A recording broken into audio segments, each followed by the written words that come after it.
അച്ഛനെടുത്തിയെ അച്ഛൻ അറിയില്ലേ? ആരോടും ഒരു വിരോധമില്ല ആ പാവത്തിന്. ഒരു വൈരാഗ്യവും മനസ്സിൽ വെച്ച് പെരുമാറിയില്ല, പ്രത്യേകിച്ച് അച്ഛനോട്. അവന്തിക ഏട്ടത്തി അച്ഛനെ തെറ്റിദ്ധരിപ്പിച്ചാണെന്ന് ഏട്ടത്തിക്ക് നല്ലപോലെ അറിയാം. അച്ഛാ, ഇപ്പൊ അവന്തിക പോയല്ലോ, എല്ലാം കലങ്ങി തെളിയുകയും ചെയ്തു. പിന്നെന്തിനാ അച്ഛൻ വാശി പിടിക്കുന്നത്? തെറ്റാര് ചെയ്താലും തിരുത്തണം, അതച്ഛനായാലും മക്കളായാലും. അച്ഛൻ അർച്ചനയോട് ഒരു സോറി പറയുന്നതിൽ തെറ്റൊന്നുമില്ല. ഏയ്, അതിൻ്റെ ഒന്നും ആവശ്യമില്ല. കഴിഞ്ഞതെല്ലാം കഴിഞ്ഞു. ഒന്നവളെ ചെന്ന് കണ്ടാൽ മതി, വലിയ സന്തോഷമാവും.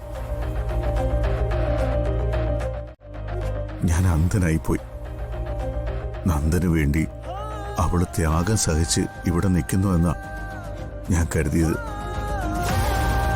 അങ്ങനെയാ എന്നെ പറഞ്ഞ് വിശ്വസിപ്പിച്ചത്. എഴുന്നേക്കാൻ വയ്യാതെ കിടക്കുന്ന ഇവന് വേണ്ടി ജീവിക്കുന്ന ഒരു പെണ്ണിനെ ഞാൻ എങ്ങനെ തെറ്റിദ്ധരിക്കും? പക്ഷേ ഇത്രയും നാൾ എൻ്റെ മകൻ അനുഭവിച്ച പീഡനങ്ങൾ, വേദനകൾ ഒന്നും ഞാൻ അറിഞ്ഞില്ല. 7 വർഷം അവൾ നന്ദനെ പൂട്ടിയിട്ടതും പിന്നെ ആക്സിഡന്റിന് ശേഷം ഈ വീട്ടിലെ മുറിയിൽ എന്റെ മകൻ പീഡിപ്പിക്കപ്പെട്ടതും ഒന്നും ഈ അച്ഛന് മനസ്സിലാക്കാൻ പറ്റിയില്ല. അച്ഛാ,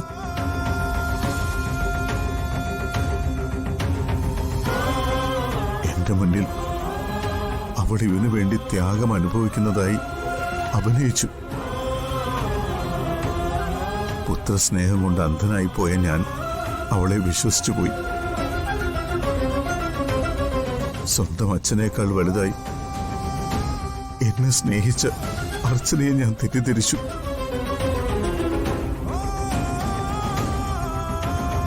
അവള് പറഞ്ഞതൊന്നും കേട്ടില്ല.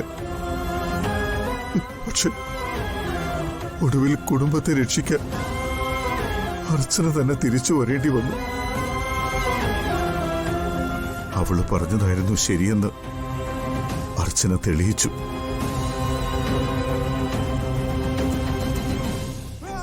കുറ്റബോധം കൊണ്ട് എന്റെ മനസ്സ് പുകയുന്നുണ്ട് മക്കളെ.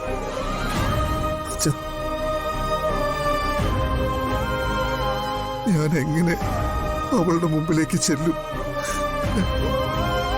അവളോട് മഹാപാപം ചെയ്തു പോയില്ലേ? കണ്ണുനീരോടെ എന്റെ മുമ്പിൽ ഇറങ്ങിപ്പോകാൻ അവള് നിൽക്കുമ്പോ പോകരുതെന്ന് ഒരു വാക്ക് ഞാൻ പറഞ്ഞില്ല.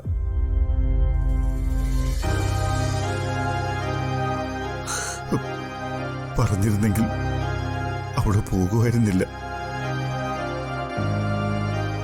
അവൾ എന്റെ മകളാ.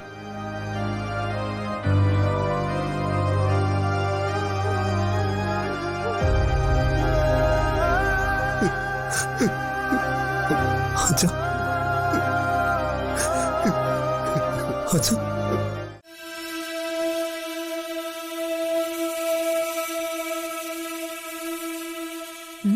ഞാനൊരു സംശയം ചോദിക്കട്ടെ? എന്താ നിന്റെ സംശയം? യഥാർത്ഥത്തില് അന്ന് എന്താ ഉണ്ടായത്?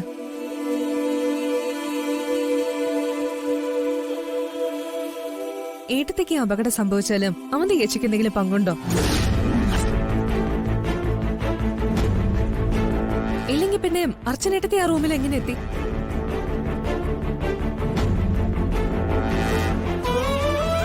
ഏട്ടത്തി എന്തോന്നും പറയാത്തെ? അനഘ ചോദിച്ച സംശയം ഞങ്ങളുടെ മനസ്സിലുണ്ട്. ചേച്ചി അവരെ ഉപദ്രവിച്ചിട്ടാണോ ഇങ്ങനെയൊക്കെ സംഭവിച്ചത്? ഓ, എനിക്കപ്പോഴേ സംശയം തോന്നി. നിന്നെയും കുഞ്ഞിനെയും കുറിച്ച് ആവശ്യമില്ലാത്തതെല്ലാം പറഞ്ഞു തന്നത് അവരാണല്ലോ. അപ്പൊ പിന്നെ ആ വീട്ടിൽ നിന്ന് ഇറങ്ങി പോകുന്നതിന് മുൻപ് അവന്തിക നിന്നോടുള്ള പക തീർത്തതാണോ?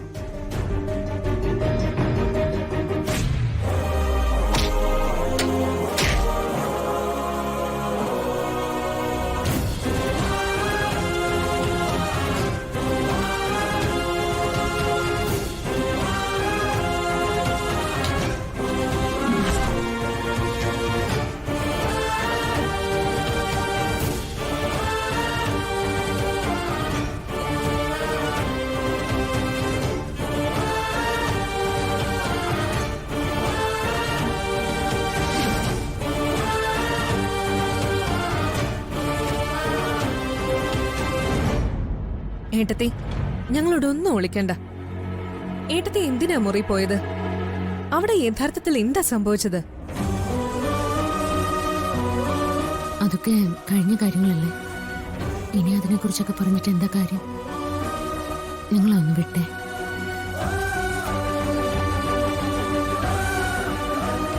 നമ്മുടെ വീട്ടിൽ ബാധിച്ചിരുന്ന ഒരു വലിയ ബാധ ഒഴിഞ്ഞുപോയി. ഇനി നമുക്ക് എല്ലാവർക്കും കൂടി സന്തോഷത്തോടെയും സമാധാനത്തോടെയും ജീവിക്കാൻ ശ്രമിക്കാം. ആരും ഇനി പരസ്പരം പിണങ്ങരുത്. ആ ദേ, നീ ഇത് കഴിക്ക്. ആ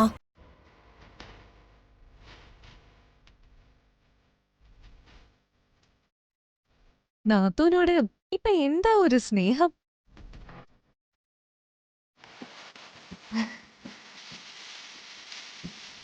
എന്റെ ചേച്ചി മീരേച്ചിയോട് അടുത്തപ്പോഴേ ഞാൻ വിചാരിച്ചതാ നിങ്ങൾ തമ്മിലടുപ്പിക്കാനുള്ള പ്ലാനാ അവരുടെ ഇതെന്ന്.